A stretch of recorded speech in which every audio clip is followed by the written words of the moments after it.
Assalamualaikum warahmatullahi wabarakatuh. Waalaikumsalam warahmatullahi wabarakatuh. Selamat pagi. Pagi. Sehat semua? Sehat. Alhamdulillah kalau semua dalam keadaan sehat.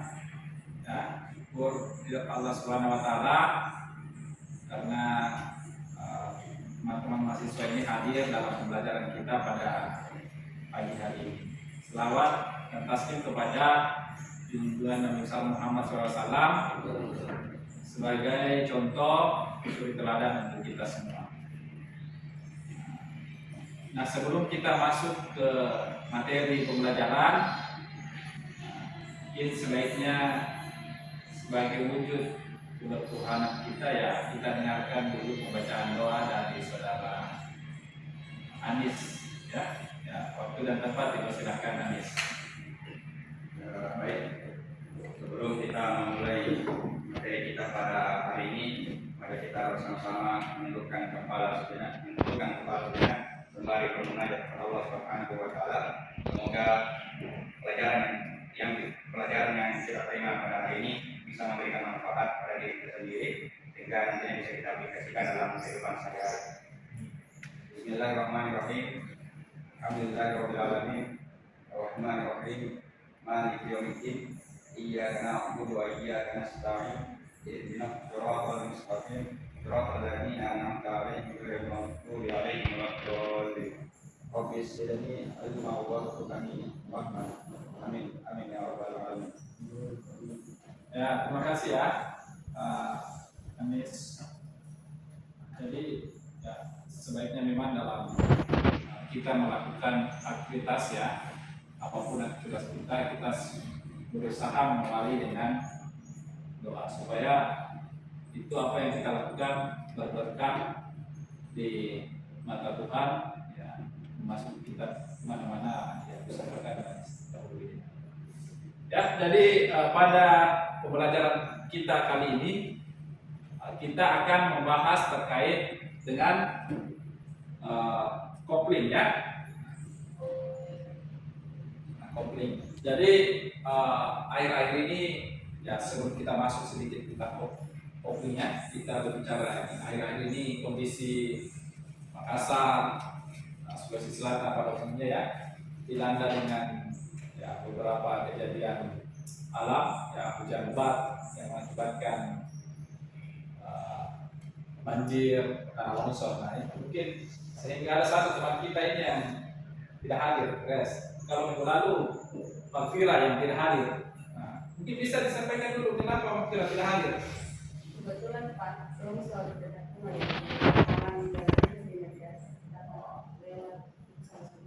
Ya, longsor ya, memang saya dengar di Sindai longsor sehingga tidak terhubung. Nah, jadi situasinya tidak terhubung. Nah, apa yang akan kita bicarakan pada hari ini ya terkait juga dengan hubungan itu, kan? Nah, semuanya di sini mungkin punya pengalaman berkendaraan, punya perjalanan ya, perjalanan kemana-mana, mau ke daerah, mau pulang kampung. Kalian ini kan pasti setiap semester pulang kampung.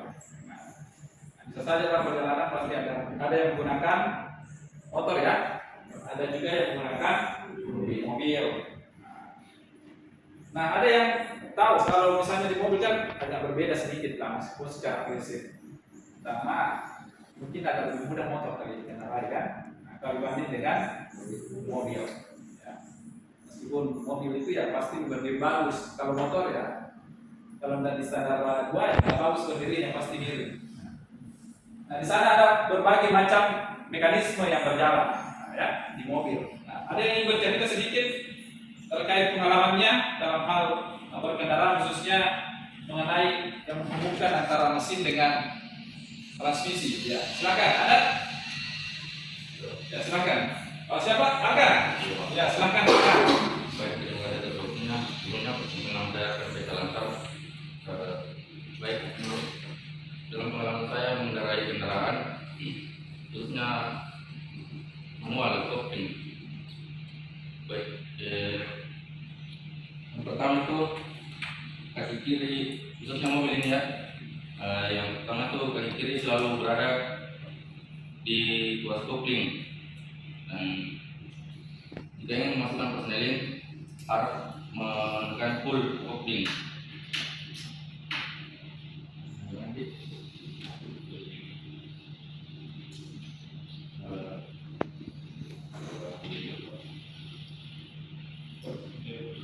Ada yang bisa membantu? Hah? Ya biasa memang itu bisa dilakukan, tapi belum ketika harus dijelaskan dengan secara terperinci, ya butuh kemampuan. Nah, ini disitulah pentingnya mahasiswa harus banyak membaca, banyak berinteraksi. Nah, ya, saya sarankan memang harus rajin membaca supaya lebih ini dalam hal apa namanya mampu mengungkapkan gagasan. Tapi saya apresiasi, kita harus apresiasi terus ya apa yang sudah di pengalaman yang teman-teman ungkapkan ya. Nah, kita lanjut ya. Nah, jadi kali ini kita akan membahas terkait kopling ya, kopling manual. Nah, seperti pertemuan sebelumnya kita lebih umum membahas terkait sistem pemindah tenaga ya. Nah, di sistem pemindah tenaga itu kan ada kopling, yang kedua transmisi ya. Nah, yang ketiga propeller sub, kemudian diferensial. Nah, itu untuk penggerak roda belakang. Nah, kalau penggerak roda depan ada yang tahu? Penggerak roda depan strukturnya seperti apa? Kopling. Nah, jadi kalau penggerak roda depan kopling, transmisi, kemudian as oval ya. Jadi ada beberapa komponen yang tidak ada ya. Nah, sebelum kita terlalu jauh membahas itu, jadi kita fokus pada hari ini itu adalah kopling. Fokus pada hari ini kita adalah kopling. Nah, yang ingin kita capai adalah yang pertama, tujuan pembelajaran kita adalah bagaimana ini mahasiswa mampu menganalisis dinamika kopling saat terhubung dan terlepas. Nah, itu tadi yang diantar oleh Arkan ya. Nah, kemudian kedua adalah bagaimana mengevaluasi dampak operasi kopling pada performa kendaraan. Nah, kemudian yang ketiga, bagaimana kita mendiagnosis kerusakan. Keempat, bagaimana kita mengoptimalkan ini dalam hal mengemudi di berbagai medan. Kan kita ini mengemudi, apalagi kita ini di Makassar, situasinya ya yang paling jalannya datar, tetapi macet ya. Kemudian kalau kita jalan-jalan ke kampungnya ke Bone atau kemana, itu atau kalau misalnya ke Sijaya lewat Palino, mau singgah-singgah berwisata, di sana ada tanjakan, kemudian penurunan. Nah, begitupun kalau kita lewat mau ke Bone, lewat Camba dan sebagainya, itu di sana kontur jalannya tanjakan, kemudian penurunan. Nah, ini tentunya mempengaruhi cara kerja kopling. Nah, itu yang akan kita bahas. Sampai di sini ada yang dulu bertanya sebelum kita lanjut, atau ada yang ingin bercerita pengalamannya yang lain? Ya, silakan. Ada? Ya. Nah, silakan perkenalkan namanya. Perkenalkan nama saya Ridwan. Jadi Pak, untuk kopling itu sendiri kita bisa bedakan penggunaan kopling di kendaraan yang memang ditujukan untuk trek tertentu. Seperti kendaraan-kendaraan yang membutuhkan muatan berat dan juga kendaraan-kendaraan yang bersifat umum Pak. Itu dia lebih katakan di koplingnya memang Pak. Contoh di kendaraan yang bermuatan, pasti kopling itu sangat dibutuhkan. Apabila tanjakan koplingnya bermasalah, mobil akan terjadi kecelakaan yang tidak diinginkan seperti itu. Nah, betul ya. Nah, betul. Jadi kopling ini memiliki peran yang sangat besar di kendaraan. Nah, kalau kita tidak mampu mengendalikan dengan bagus, bisa berakibat fatal ya. Nah, karena kenapa? Ya itu tadi, ketika mesin ini berbunyi, di situ kan ada daya yang mau dihantarkan atau diteruskan. Sehingga daya ini dari mesin sampai ke ban itu harus ada yang menghubungkan ya. Di situ. Nah, jadi secara umum ya. Nah, definisinya itu adalah ini kan dia adalah perangkat mekanis ya yang menghubungkan dan memutuskan putaran. Nah, seperti tadi. Bagaimana kondisinya mau di jalan macet, apalagi kalau dia beban kendaraan yang berat ya, nah, pasti beda. Apalagi kalau beban misalnya mobil truk lewat Camba, tikungan lagi, ya, tanjakan, di situ peran kopling sangat tinggi, apalagi kalau macet. Nah, salah sedikit, bisa kalau koplingnya slip, sudah selesai. Nah, bisa terbalik, bisa ini, dan berakibat fatal. Itu. Sehingga kopling ini memiliki fungsi yang sangat besar. Sangat besar fungsinya dalam hal di kendaraan.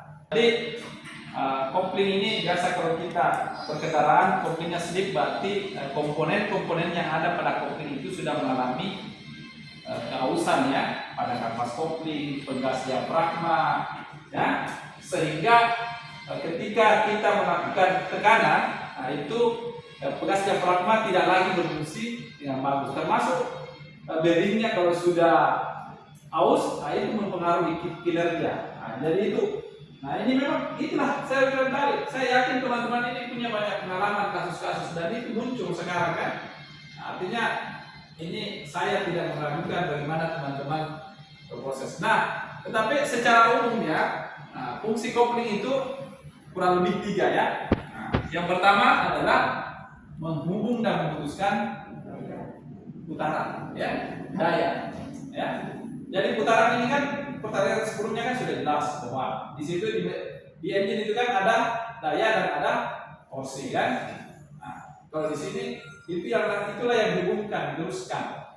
Nah, jadi daya dari mesin ketika kita berkendaraan kan, sebelum kita berkendaraan pasti mesin kita start dulu. Nah, sudah berbunyi berarti sudah ada daya. Untuk berjalan itu disitulah ada kopling sebagai penghubung antara daya yang dihasilkan oleh mesin ke transmisi, diteruskan lagi ke poros propeller, diferensial, kemudian as roda. Kan di situ prosesnya terjadinya ini dalam hal memutuskan. Kemudian yang kedua, bagaimana terjadinya perpindahan persneling atau gigi dengan halus. Nah, ini banyak kasus ini, ya, banyak kasus-kasus kita temukan. Nah, dalam hal ada mungkin yang karena buru-buru tekan kopling tidak full, langsung pindah gigi atau persneling. Nah, terjadi biasa bunyi, gitu kan? Gesekan metal yang berlebihan. Nah, ya. Nah, jadi kalau koplingnya tidak bagus, proses perpindahan giginya juga tidak bagus, sehingga penerusan dayanya tidak bagus. Kemudian yang ketiga, memungkinkan menghidupkan kendaraan. Nah, biasa dalam situasi darurat, kan?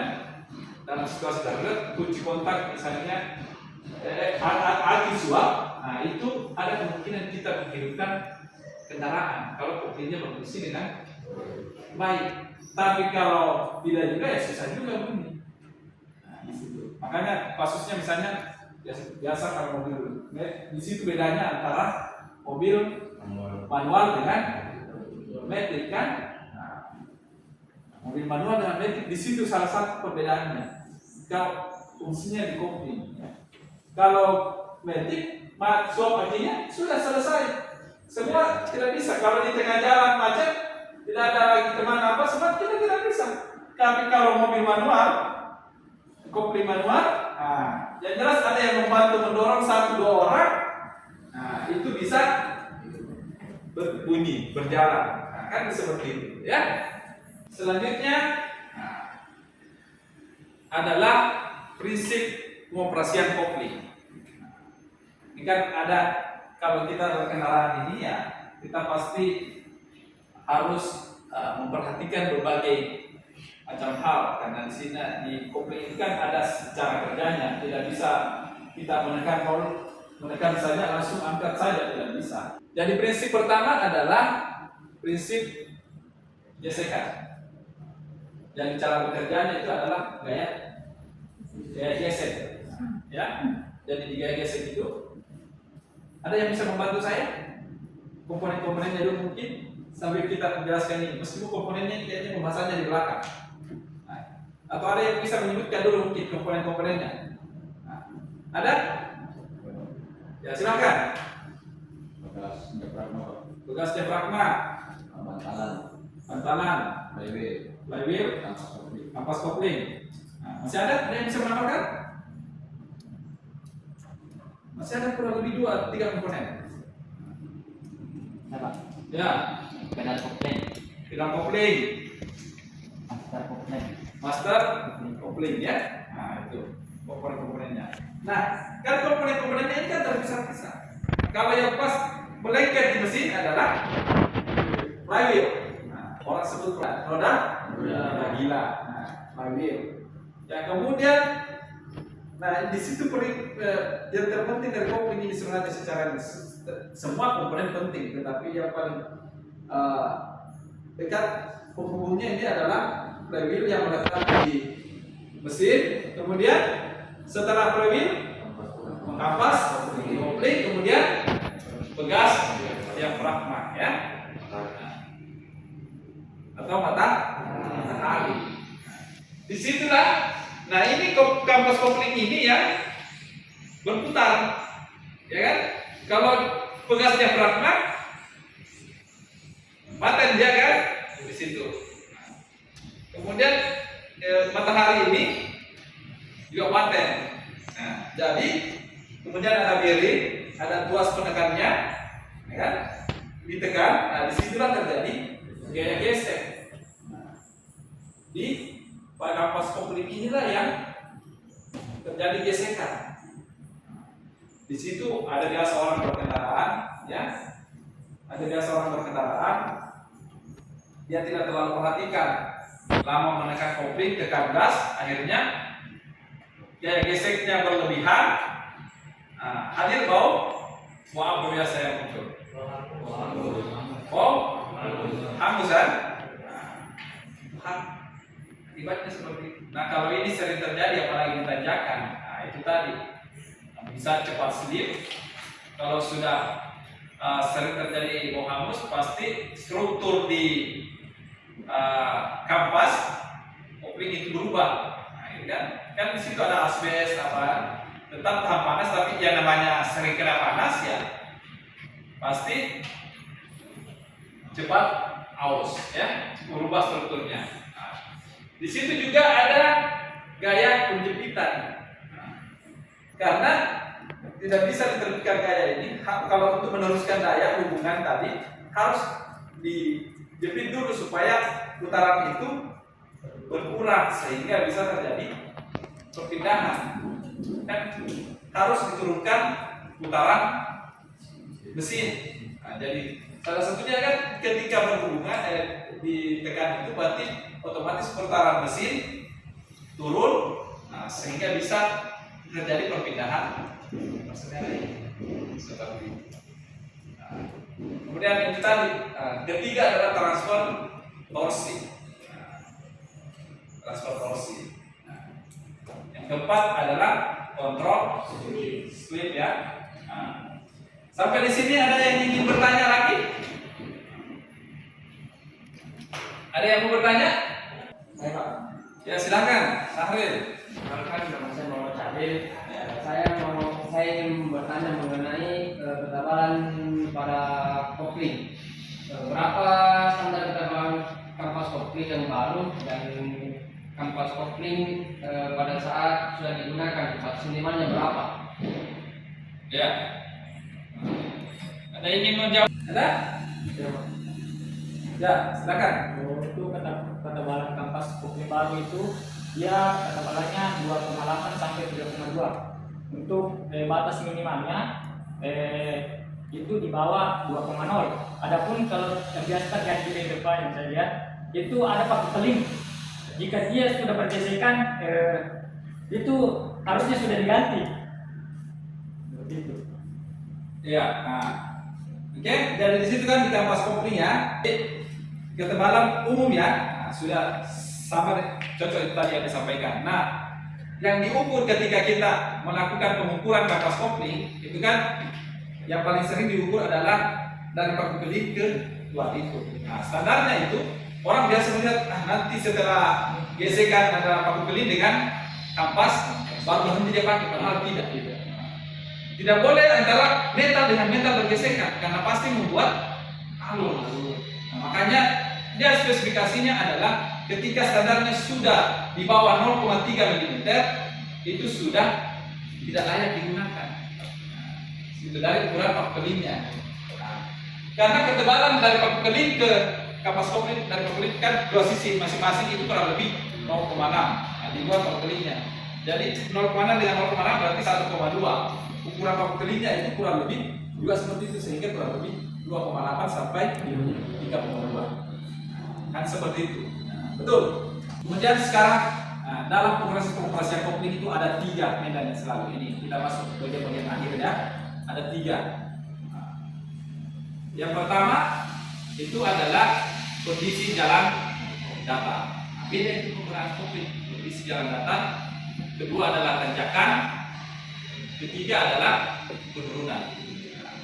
Kalau di jalan datar, ya umum mudah sekali. Kita menekan plat kopling dalam, melepas pelan-pelan, masuk persenan 1, sampai ada hentakan langsung dilepas. Pasti berjalan, mobil jangan langsung ditekan pedal gas. Nah, beda lagi kalau tanjakan.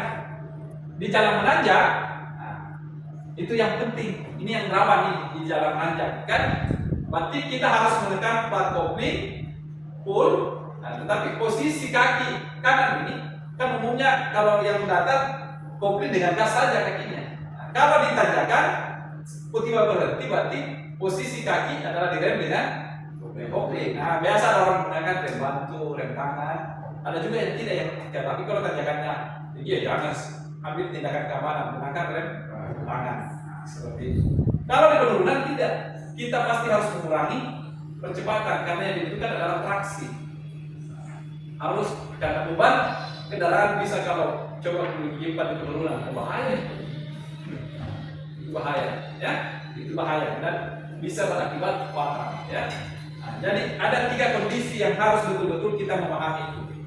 Nah, kemudian sekarang ini dari semua yang ditarikan pasti bagaimanapun juga akan terjadi gesekan, jepitan dan sebagainya mengakibatkan potensi-potensi kerusakan. Nah, saya ingin mendengarkan teman-teman, di mana mungkin terjadi potensi-potensi kerusakan pada kopling. Nah, ada yang bisa? Apa-apa yang memiliki potensi kerusakan? Nah, silakan. Ada? Ya. Yang tadi dijelaskan bahwasanya di kopling ini menggunakan prinsip gesekan, artinya ada 2 benda yang saling bergesekan. Ketika itu sering terjadi, nanti bisa menimbulkan kerusakan atau kausan pada komponen tersebut. Maka ketika kita lihat fungsi dari kopling yang paling banyak atau paling banyak menerima beban itu dari kampas koplingnya, Pak. Jadi ketika kampas kopling itu bergesekan, sering bergesekan, maka lama-lama akan menyebabkan kausan.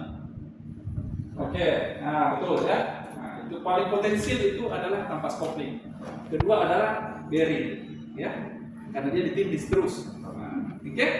Nah, sekarang ini sudah masuk bagian akhir dari pembelajaran kita, ya. Nah, tentu kita sebelum mengakhiri pembelajaran kita harus melakukan evaluasi, ya.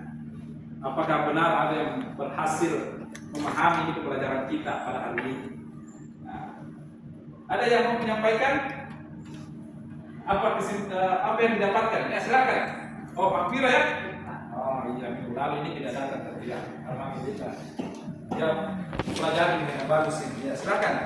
Pak, dari beberapa pembahasan tadi ada beberapa pembahasan yang dapat saya simpulkan melalui catatan video saya. Nah, di mana pada materi kopling ini merupakan salah satu komponen utama yang ada pada kendaraan. Karena dilihat dari fungsi utamanya saja bahwa kopling ini dia berfungsi sebagai pemutus atau penghubung daya dari mesin ke transmisi. Nah, di kopling ini ada beberapa prinsip yang digunakan, salah satunya itu prinsip gesekan. Nah, pada prinsip gesekan ini pasti juga ada beberapa komponen-komponen yang terlibat di dalamnya. Salah satunya itu kampas kopling yang sebagai media atau bahan gesekan pada komponen tersebut. Nah, kemudian yang terakhir itu pada pengoperasian kopling yang baru dijelaskan ada tiga pengoperasian kopling yang masing-masing berbeda pengoperasiannya, yaitu ada pada jalan datar, ada tanjakan dan penurunan. Ya, terima kasih ya, Bang Fira. Nah, masih ada satu orang lagi mungkin? Ya, satu orang lagi. Ya, silakan, Anis. Baik, terima kasih atas kesempatan diberikan dalam sebuah kendaraan transmisi manual untuk memindahkan untuk memindahkan di pada transmisi manual itu bukan hal yang mudah, perlu perpindahan secara halus, makanya diperlukan kopling. Jadi kopling di sini berfungsi untuk memutuskan dan menghubungkan tenaga dari mesin ke transmisi, baru kita teruskan kepada roda melalui beberapa komponen.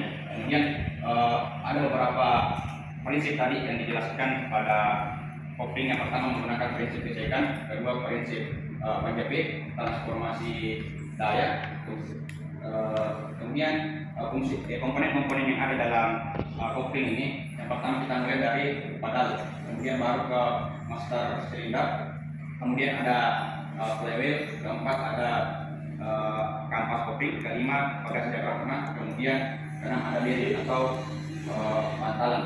Mungkin itu saja Pak yang dapat saya sampaikan. Ya, alhamdulillah. Kalau lihat ini penjelasan teman-teman tadi di akhir ya, apa yang kita rencanakan, ini berjalan dengan baik. Teman-teman bisa memahami fungsi kopling, cara kerja kopling, dan bagaimana cara kerja kopling pada 3 medan yang sering kita lewati. Kemudian terakhir adalah potensi-potensi kerusakan yang akibat dari kerja kopling ini.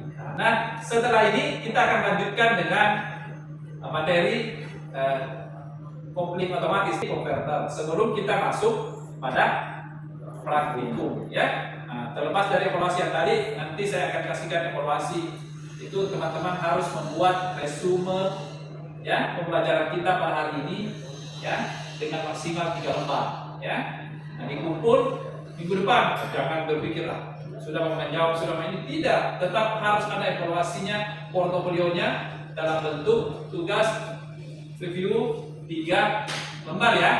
Nah, saya kira begitu ya. Nah, kemudian setelah itu kita akan belajar terkait transmisi. Nah, sudah kopling, transmisi, poros propeller, dan garda. Setelah semuanya kita jelaskan, kita masuk praktikum di laboratorium. Ya, saya kira seperti itu ya. Nah, sebelum mungkin kita mengakhiri, jadi Jamal yang pimpin doa penutup. Ya, silahkan Jamal. Baik, sebelum kita mengakhiri pembelajaran kita, malah kita berdoa doa apa yang kita dapatkan berdoa dimulai.